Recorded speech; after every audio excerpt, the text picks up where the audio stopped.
जय हिंद स्टूडेंट्स, मैं शशांक जैन आज आपको जीवों के वर्गीकरण क्लासिफिकेशन ऑफ ऑर्गन से संबंधित पार्ट 2 वीडियो देके आया हूँ।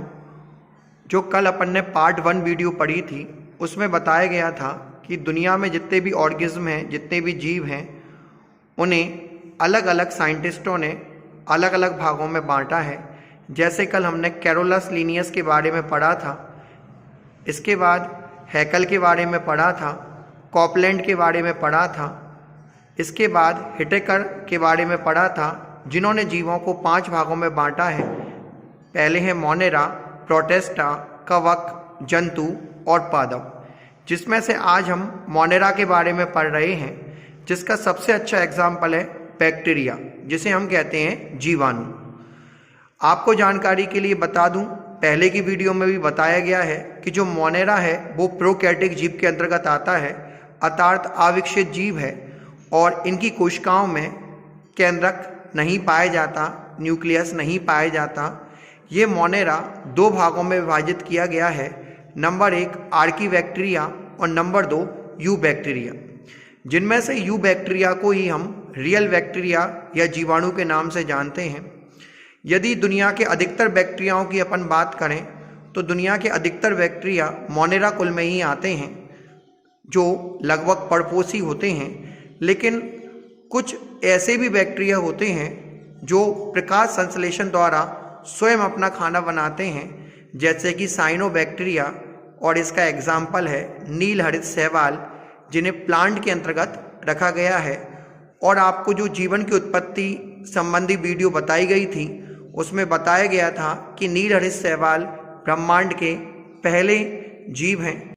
जो अधिकतर बैक्टीरिया के बारे में हम पढ़ रहे हैं, अधिकतर बैक्टीरिया परपोषी हैं, मतलब अपने भोजन के लिए किसी दूसरे जीव पर डिपेंड होते हैं। लेकिन साइनोबैक्टीरिया जो नील हरित शैवाल हमने पढ़ा है वो स्वपोषी होते हैं, मतलब स्वयं प्रकाश संश्लेषण द्वारा अपना खाना बनाते हैं। अगर हम बैक्टीरिया की बात करें तो दुनिया की सबसे पहले बैक्टीरिया की खोज 1676 में एंटोनी वॉन ल्यूवेनहॉक ने की थी, इसलिए इन्हें फादर ऑफ बैक्टीरियोलॉजी या जीवाणु विज्ञान का पितामह भी कहा जाता है। जीवों के वर्गीकरण में जो पहला क्लासिफिकेशन में मोनेरा पढ़ रहे हैं, जिसका एग्जाम्पल बैक्टीरिया है, ये सभी बैक्टीरिया मोस्टली एक कोशिकीय जीव होते हैं, यूनिसेलर्स जीव होते हैं, और ये यूनिवर्सल होते हैं, मतलब सब जगह पाए जाते हैं, जल में, मिट्टी में, पौधे के ऊपर, भीतर, सभी जगह उपस्थित होते हैं। अधिकतर बैक्टीरिया जो होते हैं उनकी जो सेल वॉल्स है, कोशिका भित्ति है, वो पेप्टाइडोग्लाइकेन की बनी होती है, जबकि कोशिका झिल्ली मतलब सेल मेम्ब्रेन जो किसी कोशिका का नीचा हिस्सा होता है वो प्रोटीन और फास्फोलिपिड की बनी होती है। कोशिका झिल्ली प्रोटीन और फास्फोलिपिड की बनी होती है। मुख्यतः अभी हमने पढ़ा था कि जो बैक्टीरिया होते हैं, जीवाणु होते हैं, या तो अपना खाना स्वयं बनाते हैं या परपोषी होते हैं, मतलब स्वपेशी और परपोषी के अलावा कुछ बैक्टीरिया मृतोपजीवी भी होते हैं, जिन्हें सेप्रोटॉप्स कहते हैं। और ऐसे मृतोपजीवी बैक्टीरिया खाने के रूप में प्लांट्स एवं एनिमल को खाते हैं, जिसका सबसे अच्छा एग्जाम्पल देखने को मिलता है एज़ोटोबैक्टर बैक्टीरिया।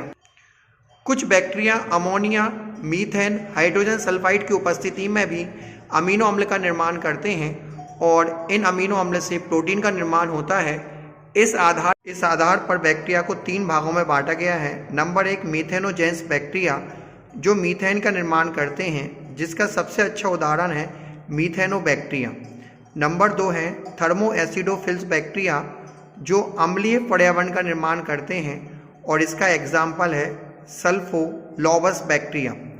और नंबर 3 है हेलोफिल्स बैक्टीरिया, जो समुद्र में पाए जाते हैं, और ऐसा समुद्री पानी जहाँ पर नमक की सांद्रता अधिक होती है, और वहाँ पर जो बैक्टीरिया पाए जाते हैं उन्हें हेलोबैक्टीरियम के नाम से भी जाना जाता है।